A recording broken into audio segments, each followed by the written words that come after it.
Welcome, explorers. My name's Jasmine, and I'm from the Balboa Park Cultural Partnership. And we are just so excited to have you guys join us here today for our virtual explorer experience with the Museum of Photographic Arts, also known as MOPA. So today we have Kevin from MOPA. Kevin, hello. Hello, it's great to be here. Thanks for having me, Jasmine. Yeah, so first, before we talk about MOPA, can you tell us a little bit about what you do and what your position is? Sure, yeah. So at the Museum of Photographic Arts, otherwise known as MOPA, I'm our manager of adult and digital engagement. And so I'm part of our Department of Visual Learning, which is our education department. And so I get to work on public programs, community programs, adult learning. We have a few different programs that we offer for general audiences as well as older adults and seniors. And then, of course, the digital engagement part, that's why it's really exciting to be with you today, is that we also do opportunities online for learning more about the exhibitions, about the museum, about the collection, and really exploring the photographic arts. That's so fun. I love it. It's so in depth. This is like right up your alley too. It is. It absolutely is. Yeah, it's definitely been really fun to kind of enter this world, right, of so much online and virtual engagement. But I think it's really exciting. It's so cool. And before we get to talk about all the exciting things MOPA is doing, can we talk about what MOPA actually is and how it started and just a little bit about what it is? Yeah, absolutely. So the Museum of Photographic Arts has been in Balboa Park since 1983. So we're coming up on almost 40 years in Balboa Park, which is really exciting. Just before that, though, for about a decade, the museum was actually what we call a museum without walls, which means it was an organization that didn't have a brick and mortar space like we do today. And so what it was is it was an organization that organized different talks, artist talks, exhibitions, and different kinds of opportunities around the county.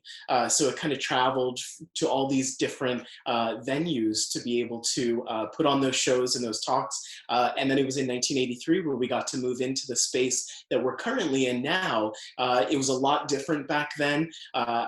Maybe even some of our attendees today go way back to the first days of MOPA, and they'll be able to tell you it was a much smaller space with a tiny little gallery. And then over the past almost 40 years, the museum has just grown so much since then into what you see it is today. That's so insane to like actually imagine its early humble beginnings. Yeah, And absolutely. also participants and explorers, if you guys have any questions at all, please use the Q&A box and we are more than happy to answer your questions. Yeah, so like I said, that's really awesome. I love to hear it. And I know that you guys have like the most amazing exhibits and it's so sad not being able to see them right now, but are there any of the past like physical exhibits that you just really love?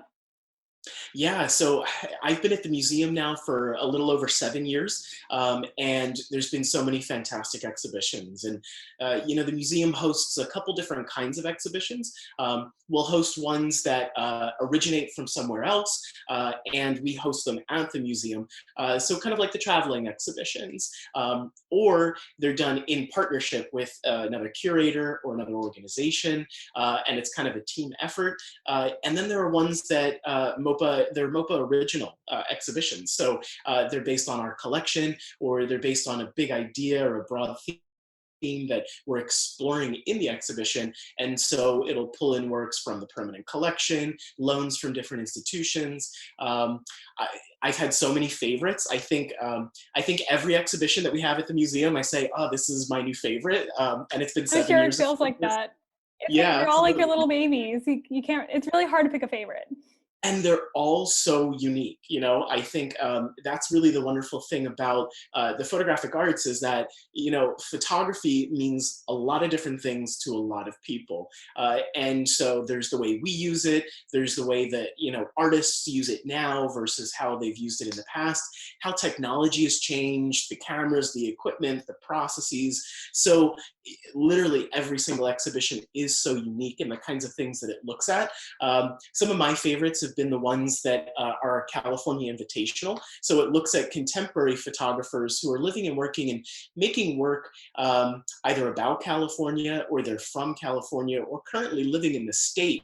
And I think that's really wonderful because you see these wonderful ways that they overlap, and also how some artists are doing just very different kinds of things. Yeah, I've had so many favorites. One that we recently had is The Stories They Tell, which took a look at our permanent collection. So the museum has a collection of over 9,000 photographs now, over the 40 years that it's been collecting. That's Um, insane. yeah, and it's a lot of Wow. images. Yeah, absolutely. But what's really cool is that, because that collection spans the history of photography itself, right? Photography came about, if you will, in the early 1800s. So we've got about 200 years worth of photography to look at. And with the collection, any kind of process you can think of, any kind of subject matter, lots of artists, lots of photographers. If any of the big names come to mind, chances are we've got one of their images in the collection. So the wonderful thing about it, but also about the show that we had, is that it looked back at that collection to look at, what are artists who are living and working at the same time? How different are they? How similar? Or even ones that are spread across time, right? How an artist from the early 1900s might have inspired an artist living in the early 2000s, and they're kind of, their work is sort of in conversation, or it builds on each other. So I think, yeah, there's been so many favorites at the museum. Oh, those sound really cool. Yeah.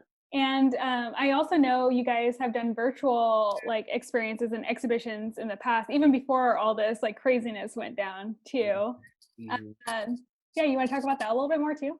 Sure, yeah. So the museum, we have a couple different ways that we like to engage audiences digitally. And one of those ways are online exhibitions. So if you go to MOPA.org, you'll see more information there under the exhibitions tab. And there we'll have information about the shows that are physically up at the museum, but it's also an opportunity for us, because images we can share them digitally. It's an opportunity for us to put interesting shows together about an interesting artist or collection that we have at the museum, or even around a big broad theme. So you'll see online exhibitions about documentary photography, and ones like this on Lin G. Feynman. And this exhibition is really cool. It was really fun to put this one together, because this is actually an exhibition by a San Diego artist who was living and working in the 20th century. And he created these really beautiful abstract photographs using a really unique process. So he would take really close-up images of lots of the times everyday objects. And so what we see is we see an abstract image that's more about things that we call the elements of art. So shape, color, texture. But also he was really interested in how things like basic like that, shape, color, and texture, can communicate something about motion or emotion. And so some of these, they're just so wonderful, because they're sort of common everyday objects, but we can't really tell what they are anymore. They look Um, like paintings. I wouldn't even guess that these are photographs. I'm kind of exactly. shocked right now. So Yeah, no, I know, right? Because wow. oftentimes we think about photography like, oh, I'm going to take a photo of something so that I capture what it's like, right? That's oftentimes how we use photography. But abstraction has been a thing in photography for quite some time. And this artist kind of took it one step further, because you mentioned they look like paintings, right? And he used a process that was made by Kodak. It was only around for a few years back in the mid 20th century. And it was called flexichrome. So he would print his black and white photo in the darkroom, and then he actually had the ability to use colors kind of like watercolor, where he could paint over top of it. And instead of blotting out the photograph, you still had the black and white photograph underneath, right? That structure. But he was able to add color wherever he wanted to. So yeah, it Wow, was a really it's cool so way. gorgeous. It's Yeah. that's insane. And this image, I absolutely love this image because we have his whole archive at the museum. So we have his images in the collection, and then we have his writings, journal, notes. And this image, he used little squares of transparency, which is kind of like, we've all seen, gift wrapping that's kind of clear, that cellophane that you could look through. These are a little bit thicker, and he cut them out into squares and put them onto a piece of glass and then photographed through that glass. And what's really cool about that is, again, he was able to add these colors that weren't actually there, right? Or they may have been there, but they looked slightly different. And kind of linking back to his idea that these basic things can communicate something about motion or sound or music. I just think it's really wonderful because you definitely get this really interesting sense from looking at these images. Yeah, these are just insanely gorgeous. I'm like, does anybody have questions about this? Because I feel like I could ask a lot of questions, but I'm trying to open up some space right now. But And I could talk for days about it. I actually have a question I want to ask. A couple slides back, is that like a Birds of Paradise inspired piece? I love that you asked that because that is literally what I see every single time I look at that photograph. That's all I see. Yeah, I see the birds of paradise, right? Which, if you think about it, Lynn Feynman living here in Southern California, he would have seen those around for sure, right? And this one, if we look a little bit closer, we can see they're just triangular shapes, most likely, again, made out of transparency that are sort of overlapped. And then we have something that almost looks like it could be like a clock gear or something, right? I'm not quite sure what the actual material was that he used, but I think that's really the beautiful thing about abstraction in photography, right? We can take these things that are kind of existing in our environment and put them together in new and interesting ways. It's so gorgeous. And yeah, I could go on all day about this, but I know, so these are like past virtual experience, or like not experiences. I'm so sick on that. But like these are past online exhibitions, Mhm. correct? So are you guys doing anything new now, or like trying anything differently? Oh wait, we have a question. Ooh, yeah. Really quick before we move on to what you guys are doing now, which I know is really awesome. Does the color last a long time, or will it fade? That's a fantastic question. It typically does fade over time. And in fact, these prints will look a little bit different because they were scans that were then made sure to sort of look how they would have looked when Lynn created them. But yeah, like any photographic process, right? Or like any photograph, we're all familiar with seeing really old photographs that kind of look silvery over time, or they kind of get cloudier, a little bit darker, or they lose their contrast.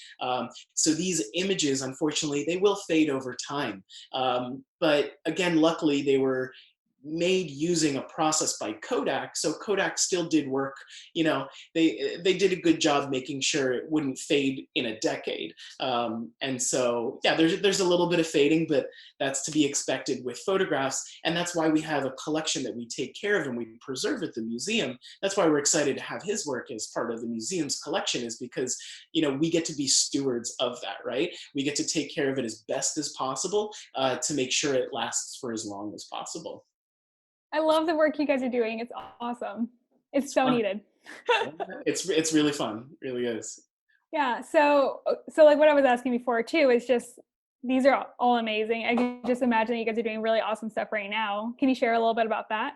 Yeah, absolutely. So because we can't all be at the museum, we have lots of different programs throughout the year, educational programs, film partnerships, community partnerships. But of course, because we're not able to be at the museum, we felt it was really important to make sure that we were still here for everyone, and that we were still able to explore photography and the photographic arts just virtually. And so we have two programs that we're running on Fridays for the public that you can tune into.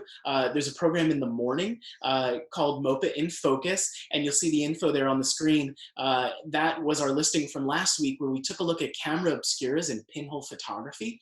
And really the program is looking at an artist that's currently on view at MOPA, and then getting inspiration from that and looking back into our collection of over 9,000 images to see how have other artists explored a similar process or idea? So the image there is a contemporary Chinese photography, Shi Gori, who we have at the museum. And then we looked at other examples of camera obscura, pinhole photography, which is really cool. Our other program on Fridays in the afternoon goes posted at 1 p.m. And that's for families and youth. And that's called MOPA Through My Lens. And that's a program that's really about getting inspiration from works on view at MOPA, works that are important to MOPA's collection, and kind of distilling it down into an activity that families can do, that youth can do. And then of course, also putting out the call for students in K through 12 to submit to our annual youth exhibition. You know, we love to offer a learning opportunity where students get to explore something new in photography, and then they get to try it out, and maybe they'll feel like entering into our annual youth exhibition. That's so fun. I actually think I would want to do the Through the Lens Yeah, program. it's I'm really like, cool. we're stuck at home all day. There's a lot of things around me. I can make some art. I can do that. That's exactly it. You know, I think a lot of times we think about photography and we think, oh, I need, you know, the latest and greatest digital camera, or I need a really big camera or something like that. But the truth is, we all have usually nowadays these devices which have a camera built into it, and you can do some pretty cool things with just the things laying around your house. And a lot of us, because we're at home, we're looking at the same scene every day, or we're looking at the same kinds of things. So yeah, inviting people to think about looking at things, the common things around them, in new and interesting ways. That's super cool. And a cue is, let me see.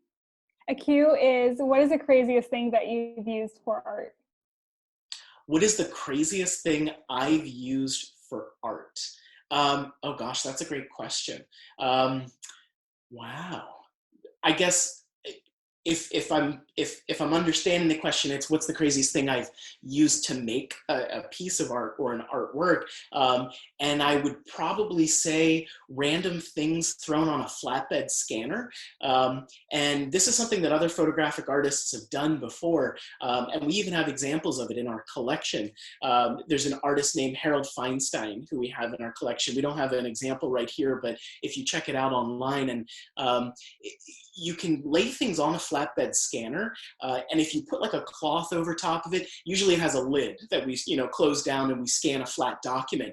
But you can actually do some really cool things with three-dimensional objects. I've thrown all sorts of random things on there, and when you scan it, you get this really crazy sense of depth, because if you have, say, a black cloth over top of it, the light kind of recedes, and so essentially flatbed scanners are a camera, right? They have a CCD chip inside them that scans. And so you can do some really unique things with it. I think Wow, that's probably the craziest. yeah, I'm like, that sounds pretty crazy to me. And then we have another question that's asking to tell us more about the camera that's behind you, the one that you were pointing to earlier. About this camera right Mm-hmm. here. Yeah, so I've got these two cameras behind me because this is actually the setup. This is the background that you will see if you tune into any of MOPA's programs Yeah. online.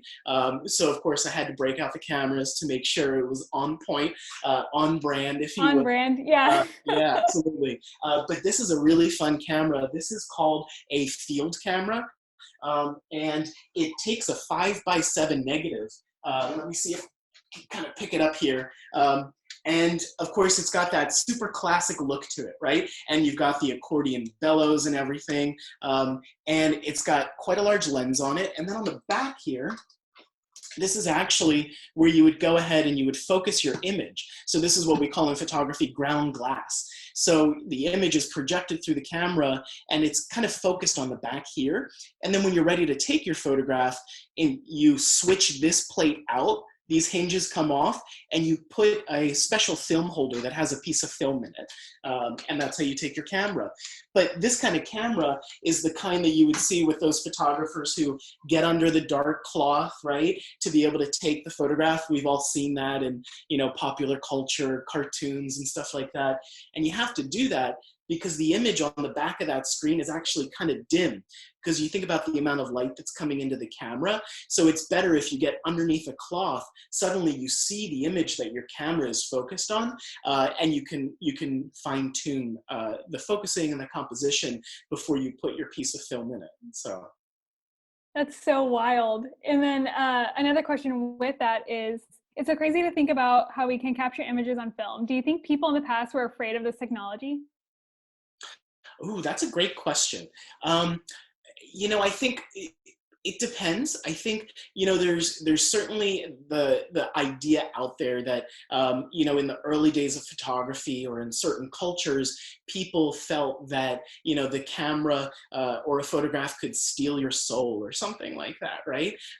And I think that might take it a little too far. I think people were just mesmerized, right? Because I always like to think and to ask people to consider, imagine growing up in a world where all you saw were drawings, etchings, paintings, or you had to be there physically. And then suddenly there's this thing that's invented that captures reality, right? I'm using quotes because we know photography can lie sometimes, but it captures a scene as your eyes would see it. And so I think, that was a really special thing, a really moving thing for a lot of people. And in the early days of photography, people kind of lump that in with ideas of spirituality and with the soul. And so photography was a very special thing, a very moving thing for people early on. So I think there were definitely different perspectives. Other people looked at it as a purely scientific way of sort of, capturing the world. But then we have all these artists in like the late 1800s when spiritualism was a big thing and seances and things like that, where they felt that photography could see something more than we could see, right? That's where you have, if we've got any fans out there, ghost photography and things like that. And it's true, the camera can record things more than what our eye can see, right? We're all used to the taking a photo and then being like, oh wow, I didn't notice that thing there, or I didn't notice that one detail. Whether or not, or I didn't know I looked like that. yeah, exactly, right. Yeah, it's usually what we're thinking, right? But I think it just speaks to how magical photography is that, it can capture the world as we see it or as we want to see it. And that's the beauty of photography. That's so crazy. And we have a few more minutes, but we have a couple more questions, so we want to go through those too. Sure, yeah. And someone was wondering if you have a wet lab for processing at the museum. Oh, that is a great question. Unfortunately, we don't at the museum. And in a perfect world, we would. I think that's really cool because being part of our Department of Visual Learning with education is really my passion. I think it's a fantastic opportunity for all of us to see a great photograph on the wall and then to be able to try that out or explore that idea or explore that process. And so, but the short answer, unfortunately, we don't, because as a museum, we also have to be mindful of the kinds of chemicals that are involved. So typically, the kinds of chemistry that you use to develop a photograph can also hurt an older photograph if they're too close together. So, but stay tuned. There might be something along those lines in the future. I'll never say never, as they say. There you go. Never know. Yeah. And someone else said, I've heard of people photoshopping images before Photoshop came along. Do you have any ideas of how this happened, just using cameras, or how we would replicate that now? That's a fantastic question. Yeah. Photoshop is kind of the big go-to nowadays, right? And a lot of times in a digital world, we see things and it's almost like how, we call all tissues Kleenex, right? It's like people look at something and they say, oh, that must be Photoshopped, right? But there are lots of different ways to mix images, blend images, lots of different ways you can approach that. That was the focus of this morning. We took a look at an artist artist who uses the process of photomontage. And photomontage is kind of like collaging, right? You're putting together different images to create a new image. And Photoshop is a big way to be able to do that, right? But photographers have done that, have combined images for as long as photography has been around. In fact, an early photographer that we don't have in our collection, but I would encourage everyone to go ahead and Google it, to use another term, is Henry Peach Robinson, which just sounds like such an awesome name. It's such a Henry good name. I Peach love it. I wish my middle name were Peach. That's so cool. It sounds so precious. Yeah, but what he did is he actually took photographs in the mid 1800s, and he would layer multiple negatives on top and print the whole thing, because he wanted, most of us today are used to HDR, right, on our phones, which is essentially taking a photo that's exposed for one part and another part and combining them together. So the scene inside and outside are both perfectly exposed. So Henry Peach Robinson was doing HDR photography just the old school way, by taking a photograph that was exposed for outside, exposed for inside, and then he would print both of them on top of each other. And we're talking like 1860s, 1870s. It's so innovative. Oh my gosh. Mm-hmm. So a lot of the things that we're used to thinking that are digital actually had a long history before digital technology even existed. It's just that digital is great because so many of us have computers nowadays, right? Or phones and devices. Well, I guess the digital had to have an inspiration, huh? Exactly. Yep. It all, Yeah. all had to start somewhere. Oh, so good. And we have our last question, which is, does MOPA have any ghost photography in its archives? Oh, great question. I believe we do. I'm thinking about an exhibition that we had a year ago called Hidden Worlds, and that was exploring really which I hope anyone who's tuning in, I hope you had a chance to view. And that was about really taking a look at how photography allows us to see things beyond what we typically can see, right? So things that are super macroscopic, so microscopic photography. So think about like images of snowflakes or of insects. But we had a whole section on spirit photography because it was and still is a popular topic. I don't know if any of those were from the collection in particular, but we definitely had some on view, and I can say you can definitely expect to see some more too in the future. It's so wild. Thank you so much for sharing all this, Kevin. Do you have any last remarks before we head off of this? It's just such a pleasure to be able to chat with you, and for all of you who are tuning in today. I wish we were all at the museum, but since we can't be at the museum physically, make sure to check out MOPA.org for all of our different programs, information, online exhibitions, also for up-to-date news about the museum itself. And we're just really looking forward to the time, hopefully very soon, that we all get to be back in Balboa Park. So thank you for hosting these. Of course. And thank you again, just thank you so much for sharing all of that today, Kevin. And I just feel like I learned a lot about photography today. And thank you guys so much, and all of you explorers, for all your awesome questions and for tuning in today. And to just be on the lookout for future and new virtual Explorer experiences. And if you want more Balboa Park information or content, including live chat and videos from across the park, visit culturalpartnership.org/updates. That's culturalpartnership.org/updates. And afterwards, if you could please take a few moments to fill out our survey so we can have these experiences be even more awesome in the future. And I hope that you enjoyed this experience itself, and I can't wait to see you again. See you guys later. Bye.